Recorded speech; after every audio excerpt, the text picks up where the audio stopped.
You're Locked on the New York Rangers, your daily podcast on the New York Rangers. Part of the Locked On Podcast Network, your team every day.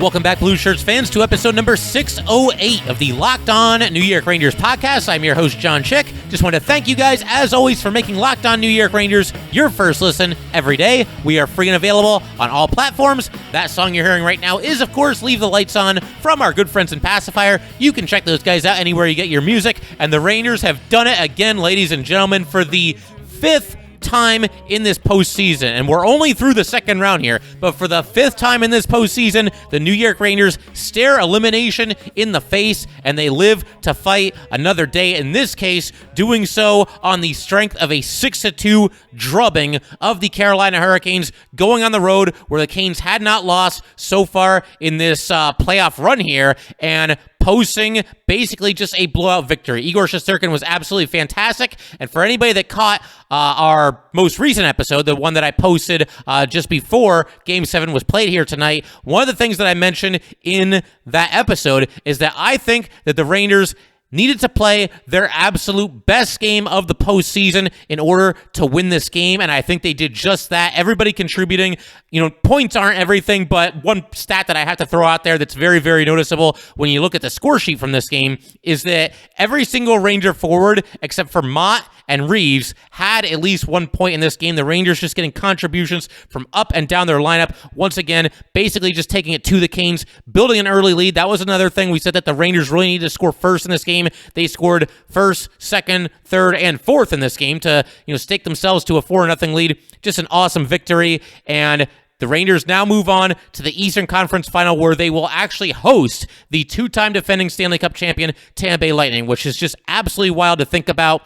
Coming into this season, I had the Rangers pegged as a team that I thought would make it to the playoffs, but did I think they were going to make it to the Eastern Conference Final? I got to be honest, guys, I didn't. I didn't think they were quite there yet. Obviously, this team has arrived ahead of schedule, and it adds kind of a whole nother layer of satisfaction to what the Rangers are doing right now when you just kind of look around. And granted, this might happen to just about every team, but I feel like the Rangers, it's been happening to them more than anybody else, and that's just the simple fact that whether it's, journalists or, TV analysts or maybe some other podcasters or just hockey fans in general, you look around and nobody gives this team any respect. It's been going on all season. I realize I'm preaching to the choir here because the majority of the people listening to this are probably Ranger fans, but you guys know this team has gotten absolutely zero respect from anybody. I mean, they weren't going to beat the Penguins, right? There's no way they were going to beat the Penguins. They were down 3-1. No way they could come back in that series. Okay, well, they beat the Penguins, but there's no way they're getting past the Carolina Hurricanes. And it's already started now. You look around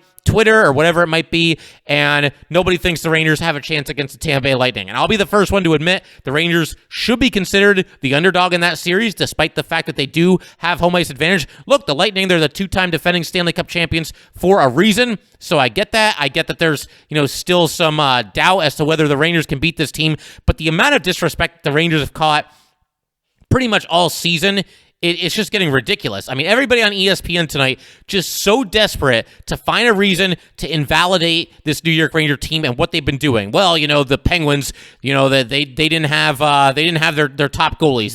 They were up against Louis Domingue, and then in this series, obviously Freddie Anderson not playing for the Carolina Hurricanes. Well, whatever happened to next man up? Didn't that used to be a thing in sports, or next person up? Somebody gets hurt, somebody goes down, and I realize it's not always easy to replace your goalie, especially in the case of the Canes when you've got an all-star caliber goalie there.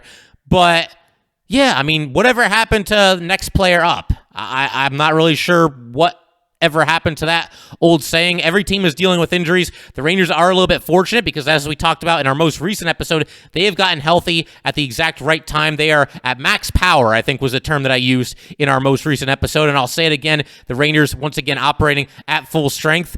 And a lot of guys in this Game 7 here tonight, a lot of different players for the Rangers playing the best hockey that I think they've played in this entire series. Chris Kreider for sure. I mean, I don't think that can even be debated. He ends up scoring 2 goals in this game. Had a deflection goal early that gave the Rangers a 2-0 lead at the time. Added a goal late to give the Rangers a little bit of insurance, using that speed that we know that he has to just explode up the ice and bring the puck to his backhand, tuck it into the net, make it, I believe, 4-0 at that point for the Rangers. The Canes were trying to press a little bit because they were down by 3 goals in the third period, so they had to take some chances, and Kreider made them pay for it. But yeah, I mean, again, just that's what I keep coming back to here, just the contributions from up and down the lineup. And I'm going to take it a step further from what I was just talking about earlier, the disrespect that the Rangers have gotten. I'm going to tell you guys something that I think you already know, and if you're a Ranger fan, you're definitely aware of this. If you're a general hockey fan, you need to pay attention here. This is a damn good hockey team. These guys, there's no weakness, and that's how I can prove my point here. Because if you're still skeptical about the Rangers, you don't think that this is a team that deserves to be one of the last 4 teams standing in the NHL, you think they're going to be overmatched against the Lightning, whatever the case might be here, show me a weakness on this team. Yeah, I'll wait. Show me a weakness on this team. Is there any glaring weakness, any real reason that you look at this Ranger team, you look at the roster and the way that it's constructed, is there anything that the Rangers do so poorly that it should be just a complete detriment to the team and there's no way that the Rangers should still be playing into the Eastern Conference Final here? I really don't think that there is.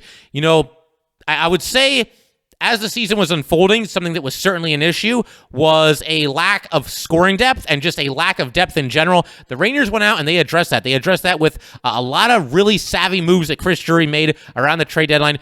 Bring in Frank Vatrano. Bring in Andrew Kopp. Vatrano's the sniper, and he's the guy with the lethal shot. Andrew Kopp's the Swiss Army knife. He does a little bit of everything. Bring in a tenacious bulldog-like player in Tyler Mott. And even Justin Braun. I continue to... He's a little bit of an unsung hero here because there's nothing flashy about his game whatsoever, but he is, along with Braden Schneider, really stabilized that third defense pairing for the New York Rangers. So Drury makes all these moves, and a lot of things that were issues before the trade deadline are no longer issues because the Rangers have some secondary scoring. Guys like Frank Vatrano and Andrew Kopp, they give you that secondary scoring.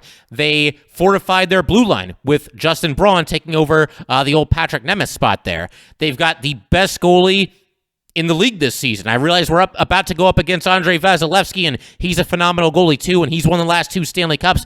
But Igor Shesterkin, he's the one that's nominated for the Vezina. He's the one that's nominated for the Hart. Best goalie in the league this season. There are no fewer than 5 superstars on this Ranger team between Igor, Adam Fox, Chris Kreider, Artemi Panarin, and Mika Zibanejad. And now, to go along with the superstars that you now have more depth based on, or because of rather, all these players that you brought in. On top of that, and this is something that we've talked about all season as it pertains to the New York Rangers, and something that I've gone back to several times as the season has progressed, and that is the development of the kid line. Kaapo Kakko, Alexis Lafreniere, Filip, all very young, 22 years old or younger, all 3 of them, and all former first-round draft picks. And the thing that I kept mentioning on this podcast is when this Ranger team truly becomes a big-time threat, when they truly become dangerous, when it gets to the point that, wow, this team could actually go on a run and maybe have a shot to win a Stanley Cup, that happens when those 3 players begin to, get near what they can be in the NHL, when they start to, basically reach their potential. And we're seeing that from all 3 of those players. Filip scored another goal in this game. Alexis Lafreniere had an assist. Kaapo Kakko had an assist. And on top of that, they're just playing strong hockey in general. There was a shift early in this game. I think the Rangers were up maybe like 1-0 or 2-0 at this point, but the kid line had the puck in the Canes zone, and they just would not let the Canes get the puck out of their zone. It was kind of like a role reversal from what we've seen from the Rangers at other parts this season, or this playoff season, rather. You look at the series against Pittsburgh, that was a huge issue, the Rangers not being able to get the puck out of their zone. It's been not quite as big of an issue against the Canes, but at times, the Canes, they're strong on the forecheck. It's been tough for the Rangers to get the puck out of their zone, but it was the complete opposite here. The Rangers, the kid line specifically, keeping the puck deep and keeping a possession alive. They didn't end up scoring here, but just kind of an early tone-setting shift from, again, a trio of players that we're seeing play the best hockey that all three of them have ever played in their NHL career, and three players that are coming into their own right before our very eyes here, just coming of age right before our very eyes. And we are just scratching the surface. Going to talk about everything that happened in this game in just a second here. But first, I just want to let everybody know that today's episode of Locked On New York Rangers is brought to you by Rock Auto. With the ever-increasing numbers of makes and models, it is now impossible for your local chain auto parts store to stock all the parts you need. Why endure often pointless or seemingly intimidating questioning like, is your Odyssey an LX or an EX? And wait while the person behind the counter orders the parts on their computer, choosing the only brand their warehouse just so happens to carry. You have computers with access to rockauto.com at home and in your pocket. Save time and money when using Rock Auto. Rock Auto is a family business serving do-it-yourselfers for over 20 years. Rock Auto prices are reliably low for every customer. Go explore their easy-to-use website today to find the solution to your auto part needs. Go to rockauto.com right now and see all the parts available for your car or truck. Write Locked On in their How Did You Hear About Us box so they know we sent you. Amazing selection, reliably low prices, all the parts that your car will ever need. RockAuto.com. All right, just want to thank you guys, as always, for making Locked On New York Rangers your first listen every day. We are free and available on all platforms, and we have an important favor to ask you. We've put together a survey so we can learn more about listeners like you and make your favorite Locked On podcasts even better. This is your opportunity to tell us what you like and what you don't like about Locked On Podcasts.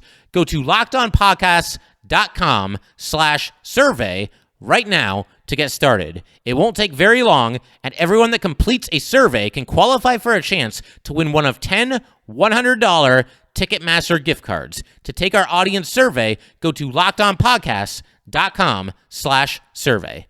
Thanks for your help.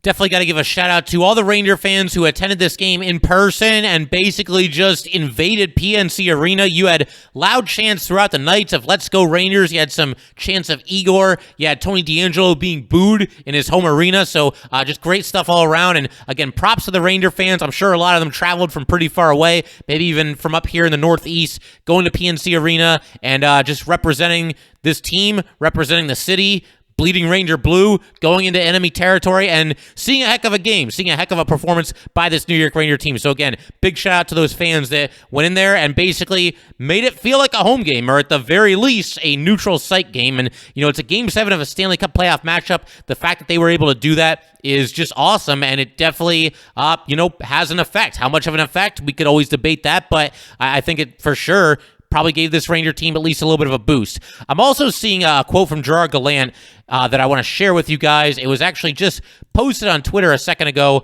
from friend of the show, Vince Mercogliano. He's done a couple of guest spots here on Locked On New York Rangers, but this is what Gallant had to say after the game, and a very honest moment from Gerard Gallant here. And this is what he had to say. When you first asked about the experience against Pittsburgh, was I worried about it? Yes, I was, but I wasn't going to tell you that. Now, I feel a lot better. These guys know how to play a playoff game. They're all responding real well.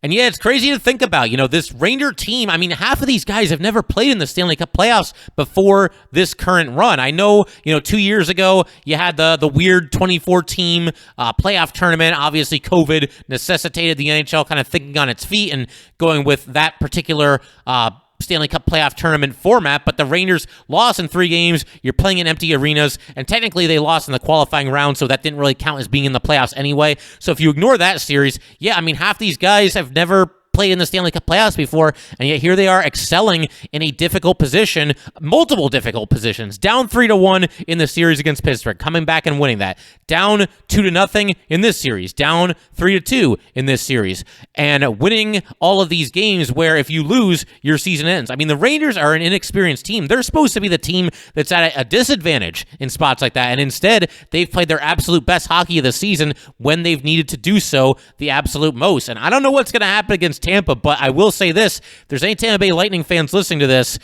don't think that the Rangers are cooked just because the Lightning have, a 3-2 lead, or it's 3-3 or 3-1 even, or 2-0, whatever it might be. The Rangers are in this series until the bitter end, and they do tend to play their best whenever their back's against the wall. We have seen that firsthand from this Ranger team, and of course, I talked about all the things that the Rangers had to do, the tangible things, but as far as the intangibles, this Ranger team, these guys, these players, really showing what they're made out of. Once again, 5-0 in elimination games in the playoffs. I cannot emphasize that enough. That'd be impressive if the Edmonton Oilers of the 80s pulled off a feat like that. The fact that the Rangers are doing this, an inexperienced team, maybe that's part of the reason why they're able to. They don't know any better. They're just kind of going out there and playing hockey and not overthinking it and, just staying in the series and being on the ropes, but always being able to eventually fight back and ultimately win both of these first two series here. Just absolutely fantastic stuff by this New York Ranger team.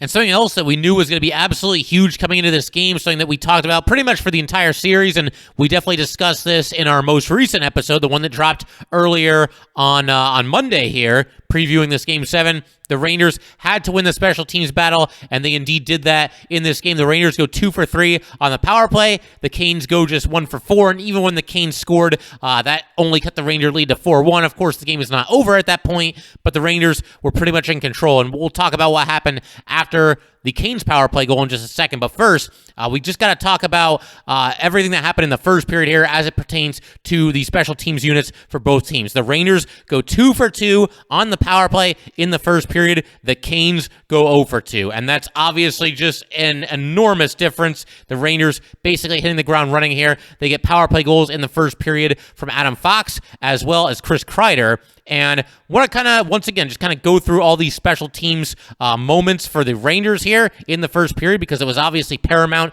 to the Rangers getting an early advantage. And I think first we got to look at how the Rangers got on the power play. So Ryan Strome goes in on the forecheck. Rangers were very aggressive on the forecheck early in this game, and he steals the puck behind the Hurricanes net. He then makes a pass back to the blue line to Braden Schneider. Schneider's moving toward the net. He's got his momentum taking him toward the net. He tries to take a shot. It gets blocked, but it kind of trickles through, and Andrew Kopp is there. He's kind of on the doorstep. He's looking to maybe bury it, from in deep there, and he gets held on the play. So, again, a great play by Ryan Strome, setting this whole thing up, stealing the puck there, and then Braden Schneider taking the shot, and Andrew Kopp drawing the penalty. Rangers go onto the power play, and first of all, a very nice play by Artemi Panarin here. The Canes might have had a shot at a shorthanded breakaway, and they had already scored 2 shorthanded goals earlier in this series. So I think if you're a Ranger fan, that's the last thing you want to see. Artemi Panarin, a nice job getting back and preventing that breakaway from even happening there. Great job, heads-up play. You're just kind of reading it, making sure he got back to break up that opportunity or that potential opportunity there. And the Rangers, they've been giving more and more time to the second power play unit. Earlier in the season, the Ranger top power play unit, it was not uncommon for them to be out there for basically the entire man advantage, or for at least, a minute 30, a minute 35 of the man advantage. And then, the second unit would get out there for the last few seconds. It's not really enough time to make anything happen. But the Rangers second power play unit has been better recently. Scored a couple of goals now in the playoffs, and here you've got just a great play. The Rangers score with just 2 seconds left in the power play. So the Canes clear the puck out of their zone and into the neutral zone. And as this is happening, by the way, there are only 12 seconds left in this power play. So the crowd's getting into it. They're excited. They think they're going to get a big kill here, maybe get a little bit of momentum from the successful penalty kill here. Frank Vatrano, though, he corrals the puck in the neutral zone. He's on his side of the red line. Passes ahead to Andrew Kopp. Kopp is kind of in the center of the ice. He gains the blue line, makes a pass over to his right to Alexis Lafreniere. And then Lafreniere leaves the puck for Adam Fox. Adam Fox puts it at the net, beats Antti Ranta, gives the Rangers a 1-0 lead. And I should actually just back up for a second here, because what a play by Andrew Kopp. We mentioned that Vatrano passed to Kopp. Kopp was near the blue line, but there was a cane right in his face. He kind of had to circle back a little bit and then gain the blue line, then move the puck to Lafreniere. Lafreniere setting up Adam Fox for the goal on the power play here. Just 2 seconds left on the man advantage and giving the Rangers what would turn out to be a game-long lead. And then right after this, the Canes get on the power play, and the Rangers do a nice job here, sort of bending but not breaking. I thought this was the Canes' best-looking power play of the night, not counting the one in which they actually scored a goal. But you've got Kopp, Goodrow, Lindgren, and Fox kicking off this penalty kill for the Rangers, and the Canes had a really long possession to start this man advantage here. The Rangers, once again, they did a nice job kind of bending but not breaking, and of course, it always helps when you get just a little bit of puck luck. You've got Seth Jarvis ripping a shot off the pipe. It stays out. Tyler Mott was on the ice after this. So was Mika Zibanejad, Trouba, and Miller. All the usual suspects, all getting the job done on this penalty kill here. Mika Zibanejad had a takeaway, skated the puck out of the zone, and the Rangers are able to kill off this penalty here. And then the Rangers, they get back on the power play. This happened after Jacob Trouba laid a big hit on Seth Jarvis, and I'm going to share my thoughts on that play. I know, obviously Twitter's got a lot to say about it, but I'm going to, break that hit down. First of all, the hit from Trouba to Jarvis, and then we're going to talk once again about the Rangers continuing to win the special teams battle here, and a whole lot of other great things that happen in this game as well. But first, I just want to let everybody know that today's episode of Locked On New York Rangers is brought to you by BetOnline.net. Our partners at BetOnline continue to be the #1 source for all your betting needs and sports info. Find all the latest odds, news, and sports developments, including this year's basketball playoffs, Major League Baseball scores, fights, and even next season's NFL futures. BetOnline is your continued source for all your sporting wagering information, from live betting to playoffs, esports, and more. Head to the website today or use your mobile device to learn more about the trends and action. BetOnline, where the game starts. All right, so as for this Trouba hit on Seth Jarvis, this happened in the first period, and the Rangers are up 1-0 at this point. Seth Jarvis gains the blue line, and man, is he greeted by just an absolutely punishing hit from Jacob Trouba. And before I even talk about this hit, let me just say all the best to Seth Jarvis. He's obviously an exciting young player, somebody who was very impressive this season, has a very bright future in this league to be sure, and I really do hope he's okay. Never root for anybody to get injured. Anybody who does root for somebody to get injured, I think you should probably seek some help. But as far as this hit goes, I do think it was a clean hit. Am I a little bit Ranger biased? Am I seeing this the way that I want to see it? I suppose that's at least possible, but when you watch this replay, to me, Jacob Trouba, the shoulder goes into the chest. Does it end up kind of riding up a little bit higher after making contact with the chest? Maybe a little bit, but I think Jacob Trouba, listen, he toes the line. He's somebody that really toes the line, but he's not going to compromise. He's not going to pass up the opportunity to hit somebody as hard as he possibly can. I think all these hits that we've seen from him so far this season have been clean, and I realize there's some people who don't like the Rangers. They're going to say otherwise, and that's fine. In cases like this, and maybe even the Crosby hit, there's at least a little bit of gray area, but I really do think that every hit that we've seen Jacob Trouba dish out this season, whether it's the regular season, he got Nathan McKinnon earlier this year, whether it's the regular season or the playoffs, I think they've all been clean. I think this one was clean as well.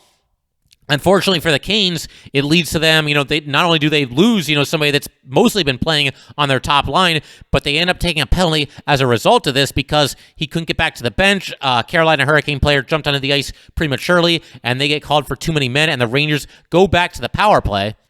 And whereas they needed 1 minute and 58 seconds on their first power play to score a goal, they need only 14 seconds to score on this one. You've got Adam Fox trying to send a pass across the ice to Mika Zibanejad. It gets deflected, still kind of finds its way over there, and Mika just took a whack at it, sent it wide of the net. It comes along the boards on the other side. Artemi Panarin's got it. He passes back to Adam Fox, and Fox once again looking for Mika Zibanejad, basically the same spot on the net. Mika's kind of at the top of the left faceoff circle there, and Mika immediately puts it at the net. Chris Kreider's there in front, and he deflects it home. The Canes kind of left Chris Kreider unguarded in front of their net, which is not a recipe for success if you're playing the New York Rangers. Kreider's been lethal with those tip-ins this season, and he gets one here. We haven't seen enough of this in the playoffs from Chris Kreider, basically just going to the net, setting up shop in the crease, being immovable, being that awesome net front presence that we all know that he is, but he came through in a big spot here for this New York Ranger team, once again deflecting the shot from Mika Zibanejad into the twine,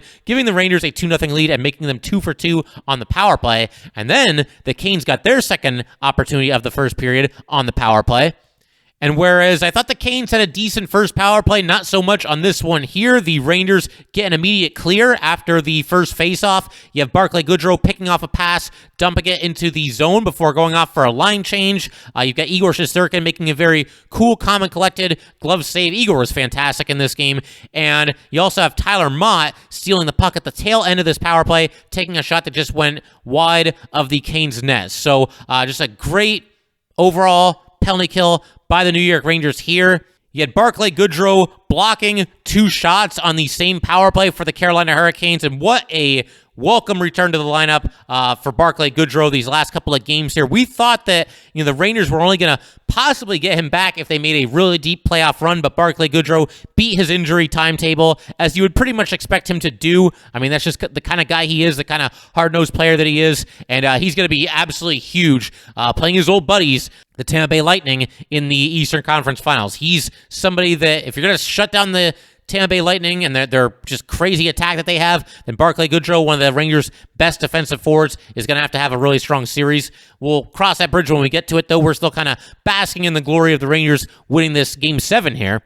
And then the only power play on which the Canes scored occurred with less than 12 minutes to go in the third period. The Rangers were up 4-0 at this time. This goal by Trocheck made it 4-1. Originally, I thought this was Tony DeAngelo's goal. It was, I guess, switched to Vincent Trocheck, or maybe it was his all along, but Trocheck deflected the puck. But basically, Igor Shesterkin got the puck behind the Ranger net, a little bit hesitant as far as what he wanted to do with it, and the Canes are able to poke it away from him. It looks like they're going to score on a completely empty, vacated net. And what a play by Adam Fox, diving across the crease there and somehow keeping the puck from going in. But it goes back to Tony DeAngelo. DeAngelo takes the shot. Vincent Trocheck with the redirection. And just like that, the Canes are on the board. And it's funny because right after this, Filip scores for the Rangers to boost their lead back to 5-1. In fact, it was only 40 seconds after this. The Rangers see their lead shrink to 3 goals. It immediately goes back up to 4 as Filip scores his 5th goal of the playoffs. But I loved what happened on this play because the announcers on ESPN, they're talking about, how the Canes, maybe they can get back into this game. And literally, this is what happened. And I tweeted this out right after it happened. The announcer said, if you're Carolina, you're thinking, hey, if we can just get one in the next 5, and then he stopped because right at that moment, Filip scored the goal. Kind of the back-breaking goal, I would say. You never say never. You never know what can happen in these crazy Stanley Cup playoff games.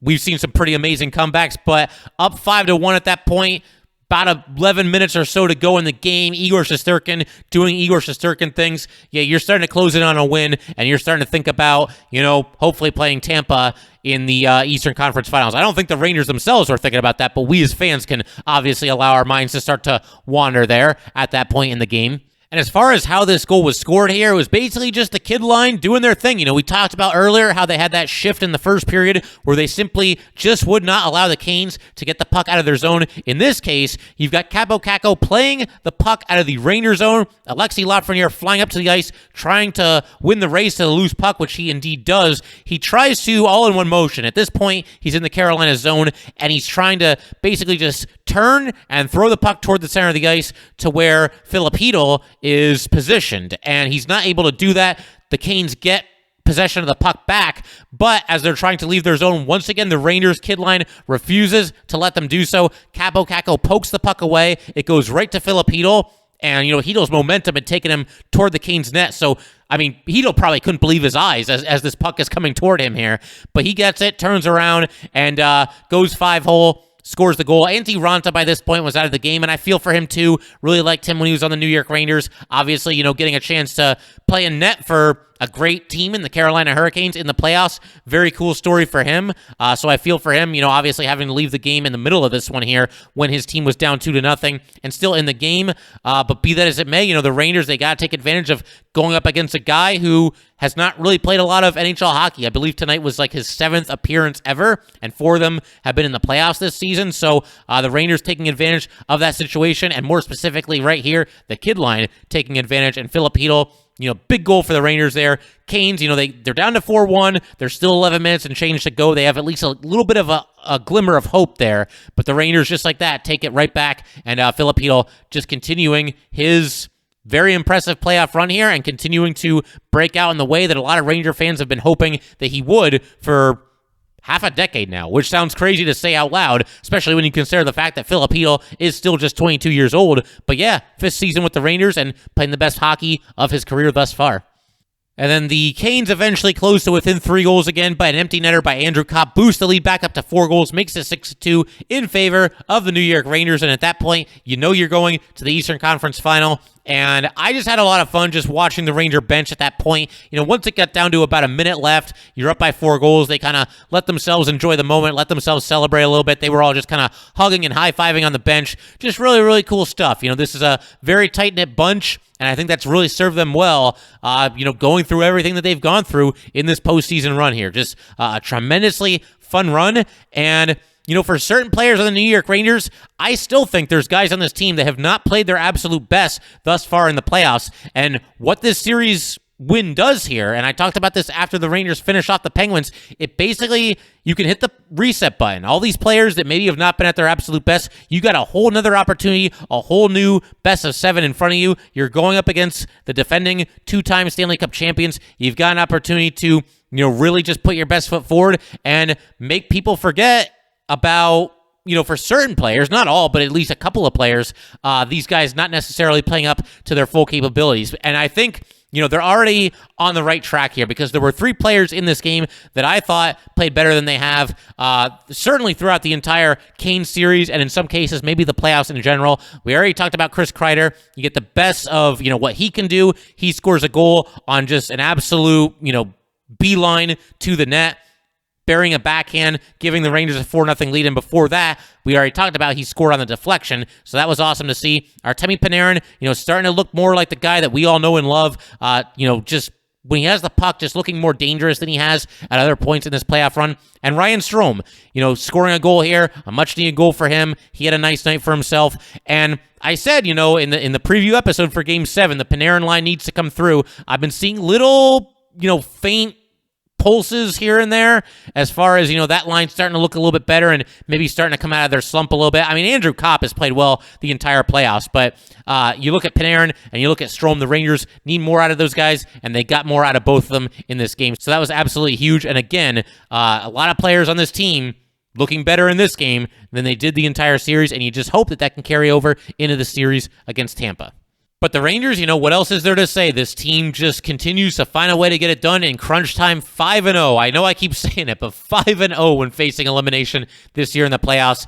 That's a team that's made out of pretty tough stuff, and a team that's at its best, once again, when it's gut check time and when they absolutely have to be at their best. As far as the next episode of Locked On New York Rangers, we might do one more where I kind of just offer my final thoughts on this series, kind of look ahead to what the Rangers are in for when they go up against the Tampa Bay Lightning. I got to talk to my old NHL.com buddy, Adam Denker, big Lightning fan. He's the host of Locked On Tampa Bay Lightning, so I'm sure we'll do at least a crossover or two before, during, and maybe even after this series. We'll see how that all shakes out, but in the meantime, just enjoy this one, guys. Breathe this one in. It's an awesome win for the New York Rangers, and we're going to the Eastern Conference Final, baby, and that feels pretty damn good. So, yep. That'll do it for today, guys. Once again, if you'd like to get in touch with this podcast, please send an email to lockedonnyrangers@gmail.com. Once again, that is lockedonnyrangers@gmail.com. And definitely give us a follow on Twitter as well, @LO_NY_Rangers. Once again, that is @LO_NY_Rangers. Thanks again, guys. I'll see you next time. Thanks for making Locked On New York Rangers your first listen every day. Now make your second listen Locked On NHL. From first-round matchups to each Stanley Cup kiss, Locked On NHL covers the playoffs like no other. Hear the latest news and opinions from local experts every Monday through Friday. It is free and available wherever you get your podcasts.